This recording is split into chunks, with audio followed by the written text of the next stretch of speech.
Somewhere there we'll find a balance tonight. So I would have dinner with my kids almost always, and I'm always available to my children. I could be in the middle of the biggest, most important deal. And for instance, if Ivanka called me right now and say, bye-bye, Frank, you're a wonderful guy. I think it's unlikely, but if Jeb became president, when they say, Mr. President, it's very bad that Ford's building in Mexico. Oh, okay. We'll do something. Let me go to sleep first. We'll do something. We need somebody that can take our jobs back, Frank, because we're going to hell. Our country's going to hell. And Frank doesn't like the word hell, but we're going to hell. I beat the people from China. I win against China. You can win against China if you're smart. But our people don't have a clue.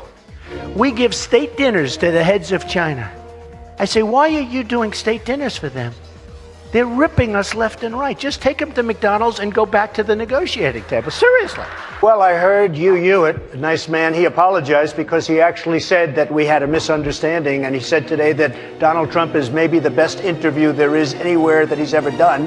Now, unless he was just saying that on CNN to be nice, but he did say that. Oh, you're the best interview in America. And we had a legitimate misunderstanding in terms of his pronunciation of a word, but I would say just, well, I think it was. And he actually said that. Did you say that? And so radio makes an interesting thing. Okay, so I will say this, though.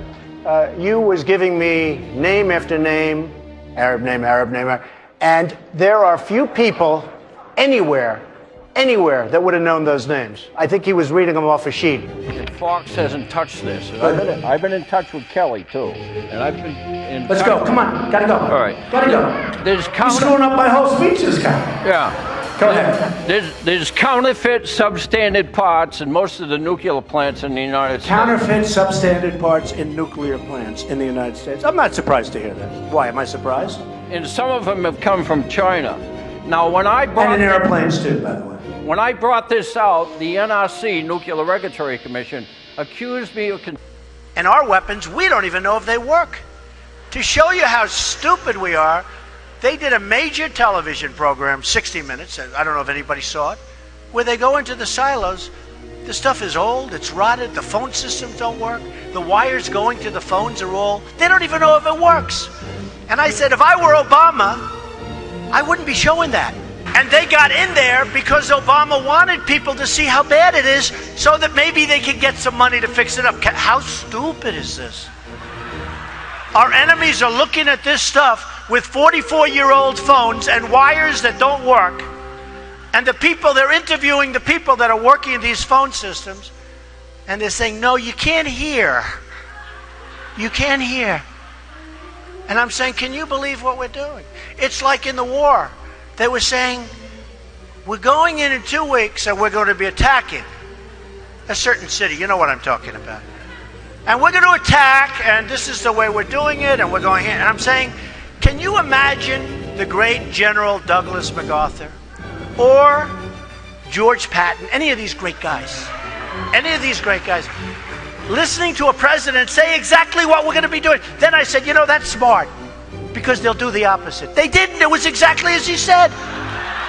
First of all, these lenders aren't babies. These are total killers. These are not the nice, sweet little people that you think, okay? You know, I mean, you're living in a world of the make-believe, Chris. You want to know the truth. Right now we have Obama. He won't call. He doesn't even call to get our hostages back from Iran. Here we are in the middle of a deal, and he doesn't call about that. One sentence, I'd say, you got to, before we start, get those people back. Used to be 3, now it's 4. Get those people. They'd be back the next hour. You hear our politicians, John McCain, 2 days. Oh, Benghazi, you don't hear about it anymore. Hillary Clinton with the emails. Oh, the emails, 2 days.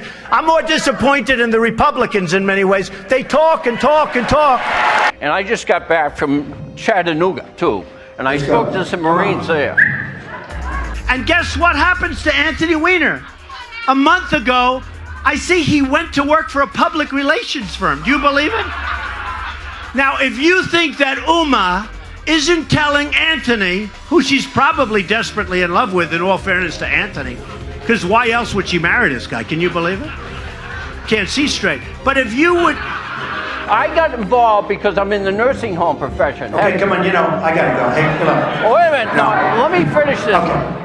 You know what? I think your question's great, and I can understand. He's talking about basically counterfeit parts, just to cut to the chase. We don't have to know that you're in the nursing home business. What are you trying to talk to some of us about joining your little home? Come on, sit down. Enough. We think it's good. We think your point is good. Yeah, give it to him. Good. They said to Marco Rubio, "Are you having fun?" He's sweating like a pig. I never saw a guy sweat like this. The sweat is pouring down. I think Rubio is a low energy, but here's the problem with Rubio. When you sweat that much, now think of it. So you have Putin, he's sitting over here.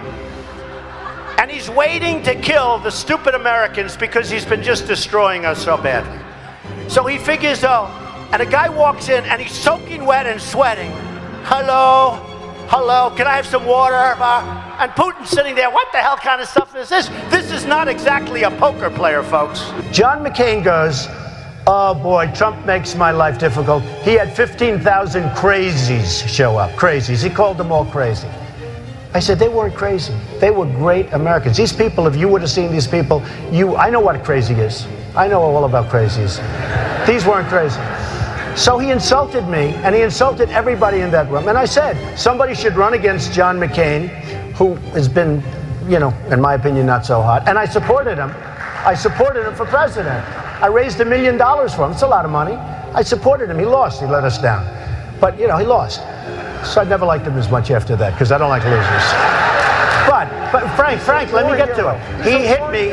He's not a war hero. He's a war hero. He's a war hero. 5.5 years. He's a war hero because he was captured. I like people that weren't captured, okay? I hate to tell you. Do you agree with that? He's a war hero because he was captured. Newsflash, the Republican Party's been fighting against a single-payer system for a decade. So I think you're on the wrong side of this if you're still arguing for a single-payer system. I don't think you heard me. You're having a hard time tonight. All right,